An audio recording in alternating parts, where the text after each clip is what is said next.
بسم الله الرحمن الرحيم الحمد لله رب العالمين ثم الصلاة والسلام على أشرف المرسلين سيدنا محمد وعلى آله وصحبه الله أجمعين أما بعد السلام عليكم ورحمة الله وبركاته magacaygu waa Cabdir Sayid Xuseen waxaan ka tirsanahay xarunta Baafa ee magaalada Muqdisho ama waxaan soo xiriir kartaa taleefanka shaashada hortaada ka muuqdo waxaan ka bilaabi doonaa ciwaanka sideedaad oo ah apply number format sida caadiga noo ahayd waxaan ku shaqeynaynay warqad aan rabno in aan tusaalooyinka amba qodobada cashirka uu ka kooban yahay si practic ahaan in aan ugu sameyno haddaba haddii aan ka bilaabno qodobka hadda aan ka hadalnay oo ah qodobka sideedaad sidii aan number format aan ugu sameyn lahayn nambarada amba qoraalada inoogu qoran khaasatan kuwa nambarada ah haddii aan marka harka saarno iibkaan sameynay labada sano oo ah 2016 2017 oo aan u baahanahay in aan number format aan ku sameyno khaasatan in aan lacag aan u wareejino waxaan ku qasbanahay in aan imaano home-ka inta wax ka dambeeyo group loo yaqaan numberka ayaan imaanina qaybtan sare fanaxda haddii aan gujino waxa ku jira marka number formats kala duwan oo midka aartid ayaa isticmaali kartaa haddii aan currency-ga isticmaalno hal mar aan gujiyo saadareemisid wuxuu sameynayaa nambaradii ayuu wuxuu ku darayaa calaamada dollarka isla markaasna wuxuu ku soo zaa'idinayaa wax loo yaqaan decimal points oo ah dhibic eber taasi meel kale waxaa jira number formatka laga tago oo adigoo isticmaala keyboard shortcut-kaaga amba qaybta groupka in aad isticmaashid wax loo yaqaano number format dialog box launcher-kaas ayaa hal mar gujinaysaa wuxuu kusoo tuurayaa format cells wax loo yaqaan qaybta numberka ayaa waxaa ka isticmaalaysaa qaybtan categorieska waxa hadda aan sameynay wax lamid ah ayaa meeshan kasoo muuqanaya haddii aan rabnay inaan isticmaalo keyboard shortcut-kiisa wuxuu noqonayaa control 1 ayaa wuxuu kusoo saarayaa marka godka aad ka isticmaali lahayd amba aad ka naqshaday lahayd nambarada aad rabtid in aad wax ka bedelka aad ku sameysid ciwaanka ku xigo wuxuu noqonayaa ciwaanka sagaalaad haddii aan rabno in aan decimal placeska amba godadkan decimalka aan rabno oo hadda aan ujeedno inuu laba xabo yahay inaan wax ka bedelno qaybta isla numberka haddii aan amaano inta waxaa ku yaala marka amar loo yaqaano increase iyo decrease-kaas haddii aan hal mar gujiyo waxaad dareemaysaa inaan meesha ka saarayo decimal placeska oo aan ka dhigayo wax decimal places la-aan haddii aan rabno inaan wax ku darno dabcan waxay noqonaysaa marka in aan ku siyaadino decimal placeska haddii aan rabno inaan ka isticmaalno box launcher-ka amba dialog box-ka dabcan waxay noqonaysaa decimal placeska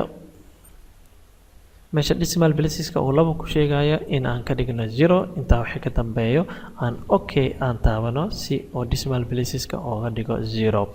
qaabkaas ayaa waxay noqonaysaa marka qaababka wax uga bedeli kartid decimal placeska haddii aad u baahan tahay inaad badisid amba in aad yareysid ciwaanka ku sii xigo haddii aan u gudubno oo ah in aan haddii aan u baahanahay formatka in aan wax ka bedeli karno anagoo isticmaalayno amar loo yaqaano auto format sida caadiga ah wuxuu ka mid yahay quick access toolbar-ka ayaa lagu soo ridaa waana amar ka mid ah amaradaasi bacdama hadda uusan ku jirin waxay noqonaysaa marka in aan quick access toolbar-keena aan kusoo darno si aan u isticmaalno amarkaas auto format haddii aan marka gujiyo falartaas yar oo aan imaano more commands-kaas intaa waxay ka dambeeya waxay noqonaysaa marka in aan isticmaalno all commands dhammaan amarada meesha ku jira ayaa rabaa inaan taabto meel ka mid ah ayaan taabanaya auto format xarafku ka bilaabanayo e waaye maraan raadi karno eeda ayaa hal mar taabanina intaa wax ka dambeeya muuskayga dhinaca bidixda ayaan gujinayaa ilaa aan amarkaasi aan ka arko oo ah auto dabcan au inaan raadina ayay noqonaysaa auto format si aan amarkaas u isticmaalno weli waan gujinayaa dabcan waxaad dareemaysaa inaan hadda kusoo dhawaada auto formatkaas ayaa noqonayaa hal mar ayaan gujinayaa add ayaa leeyahay quick access toolbar-kayga ayaan kusoo daray intaa wax ka dambeeya okay ayaan taabanaya hadda wuxuu ku jiraa marka quick access toolbar-kayga halka ayaan waxaan saarayaa inta aan rabo inaan auto format amarkaas aan u isticmaalo auto formatkaas ayaa hal mar gujinayaa dabcan waxaa ku jira marka naqshado diyaarsan oo aad isticmaali kartid haddii aad fiirisid naqshadii ku anfacdo amba ay is leedahay waxa ayay kaaga bedelaysaa waxaa rabtid inaad soo bandhigtid ayaa hal mar ku jirnaysaa intaa wax ka dambeeya okay ayaad taabanaysaa saad dareemaysid naqshada marka qaabkaas ayuu noqonayaa haddii aan isku dayno inaan naqshad kale aan isticmaalno uusan nacjabinaynin haddii aan naqshadaas ku dhifano intaa wax ka dambeeya okay aan taabano dabcan wuxuu noqonayaa marka naqshadaas ayuu qaadanayaa waxa aad meesha ku diyaarisay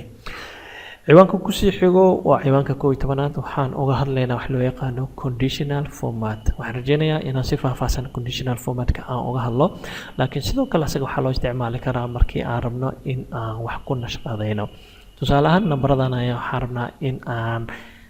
nashqad u yeelno amba kalar gaar aan u yeelno wixii ka weyn $1,000. waxay noqonaysaa marka nambarada inaan harka saarno, intaa wax ka dambeeya homeka imaado qaybta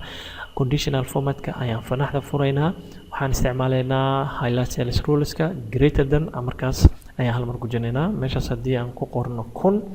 dabcan wuxuu harka saarayaa saa ujeedid waxa ka weyn 1000 ayuu harka saarayaa. wuxuu isticmaalayaa marka kalar meeshaan ku jiro, meeshaan kalar badan ayaa ku jiro saa dareemaysid. haddii aad u baahan tahay marka kalar adiga u baahan tahay inaad samaysid, waxay noqonaysaa marka inaad custom formatka imaadid. intaa waxay ka dambeeyo fontiga haddii aan ka dhigno bold, fartana aan xoogaa cadcad aan ka dhigno, filka aan imaano, maybe aan guduud aan ka dhigno. intaa wax ka dambeeya aan okay taabano oo okay aan dhahno. saa dareemaysid waxaan kalaraynaa amba format gaar aan ku samaynay anagoo isticmaalaynaa shardi amba condition wixii ka weyn $1,000 in aan kalar aan u samaynay. conditional formatka aad ayuu ballaaran yahay, siyaabo kala duwan iyo qaabo kala duwan ayaa loo isticmaalaa. haddii ilaahay la gaarsiiyo cashiro soo socda cashir kamid haddii aan ku aragno si fiican oo faahfaahsan ayaan uga hadli doonaa. ciwaanka kusii xigo haddii aan usii gudubno waxaa jira wax loo yaqaano cell range wax loo yaqaano oo ah in aad godad aad u samayn kartid naqshad gaar ah. godadka raba inaan naqshad gaar u sameyno oo ah totalka ayaan harka saarayna. intaa wax ka dambeeya waxaan imaanaynaa homeka qaybta styleska ayaa waxaan imaanaynaa wax loo yaqaano cell styleska. kaas haddii aad ku dhifatid inta waxaa ku jira marka style kala duwan. styleadan midka aad u baahan tahay ayaa ka isticmaali kartaa bacdama uu yahay style meesha kuugu diyaarsan. mid aad leedahayna waa samayn kartaa adoo isticmaala amarka new. haddaba hadda aan qaadana kan meeshan ku diyaarsan oo hal mar aan ku gujino, waxaan haysanaa saa ujeedid stylekaas ayaan haysanaa. styleka naftigiisa waxaad ku samayn kartaa modify, right click ayaa leedahay styleka korkiisa, modify ayaa isticmaalaysaa, formatka ayaa taabanaysaa. haddii aan rabno fontiga oo aan dhahno bold ka dhig, intaa waxay ka dambeeyo aan borderkiisa imaano oo aan dhahno qaybta hoose waxaan u baahanahay 2 xariiqtin. intaa wax ka dambeeya okay aan taabano, okay aan dhahno oo aan isla stylekan kusoo noqono oo hal mar aan ku gujino. saa dareemaysid waxaan ku sameeyey modify ayaan ku sameeyey. styleka haddii aad u baahan tahay in aad ka baxdid oo sidaada hore aad kusoo laabatid, waxaa ku qasban tahay inaad godadka aad rabtid inaad sida hore aad kusoo celisid, inaad harka soo wada saartid, hal mar aad gujisid oo aad dhahdid normal. wuxuu kaaga dhigayaa marka sidaadii hore oo caadiga ahay intaada stylekaas aadan dabaqin ayuu kaaga dhigayaa. waxaan imaanaynaa wax loo yaqaano borders. borderska waa xuduudo inaad u samaysid sida caadiga ah. haddii aan rabno inaan godadkan xuduud aan u sameyno, intaa wax ka dambeeya oo aan imaano qaybta borderska oo xuduudahaas aan u sameyno, waxaad dareemaysaa in aan ku haysano meesha xuduuda oo aan u sameynay oo aan kala googooniyay godadkii. control-Z ayaan leenahay. dadka qaar ayaa waxay jecel yihiin in ay samaystaan xuduudo gaar ay si ay bilicdiisa ay usoo baxda reportkay rabaan inay soo bandhigaan. haddii aan programkeena buga ku saabsan yahay aan ku noqono, dabcan wuxuu sameynayaa marka xuduudahan gaar ayuu sameynayaa oo kor saa dareemaysa wuxuu ka dhiga madow. inta hal line ayuu ku sameeyey, sidoo kalena totalka wuxuu sameynayaa hal line. haddii aan rabno marka qaab noocaas inaan isticmaalno, waxaan ku qasbannahay in aan imaano borderska. marka qaybta sare ayaan hal mar harka saarayaa oo ah meesha uu ku yaala expense-yada. control-1 ayaan taabanayaa. intaa wax ka dambeeyo waxaan sameynaynaa inaan kor madow ka dhigno, isla markaasna qaybta hoose aan isticmaalno line yar oo khafiif ah annaga oo isticmaaleyno dabcan text boxkan meesha inoogu yaalo, isla markaasna ku gujinayna mushkilna dhinaca bidixda. intaa wax ka dambeeyo okay ayaan taabanaynaa. saa dareemaysid wuxuu sameeyey marka nashqad gaar ayaan u sameynay. haddii aan qaybtan hoose sidoo kale aan harka saaro, intaa wax ka dambeeya control-1 aan dhaho oo aan dhaho qaybta sare waxaan u baahnaa leen yar oo khafiif ah, qaybta hoose waxaan u baahnahay bacdama total oo yahay oo caddaynaya isku geen inaan wax isku geynayn 2 line oo double ah. intaa wax ka dambeeyo okay aan taabto, waxaan sameynay marka xuduudo gaar inoo ah. xuduudahaas haddaa meeshaan fiirisid kama helaysid, waxaa ku qasban tahay marka si gaar ah in aad usoo habaysatid adoo isticmaalayo format cellska